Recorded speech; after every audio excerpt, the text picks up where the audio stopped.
तर इकडे नवी मुंबईतही पुन्हा पावसाला सुरुवात झाली आहे। अचानक आलेल्या या पावसामुळे नागरिकांची चांगलीच तारांबळ उडाली आहे। वातावरणातील उकाडा वाढण्याची शक्यता आहे।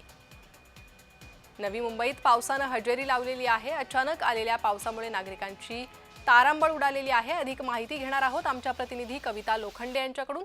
कविता, नवी मुंबईत पाऊस सुरू झालेला आहे, नागरिकांची तारांबळ उडालेली आहे, काय अधिक अपडेट येतात पावसासंदर्भात? नक्कीच प्रणिता, नवी मुंबईत पुन्हा एकदा पावसाला सुरुवात झालेली पाहायला भेटते। सकाळपासून ढगाळ वातावरण होतं, त्यामुळे आरोग्याचा प्रश्न देखील आता उभा राहिलेला आपल्याला पाहायला भेटतोय। पण अचानक आलेल्या पावसामुळे जे आहे ती नागरिकांची मोठी तारांबळ उडालेली आपल्याला पाहायला मिळाली आहे। आणि एकूणच आता परतीच्या पावसामुळे जे आहे वातावरणातील उकाडा वाढण्याची शक्यता देखील वर्तवण्यात येते। प्रणिता, कविता, किती वेळापासून नवी मुंबईत पाऊस सुरू झालेला आहे? प्रणिता, सकाळपासून बघायला गेलं तर नवी मुंबईमध्ये ढगाळ वातावरण होतं आणि गेल्या अर्ध्या तासापासून जो आहे ते पावसाने सुरुवात केलेली आहे। मुसळधार पाऊस जो आहे तो नवी मुंबईमध्ये आपल्याला पडताना पाहायला भेटत होता।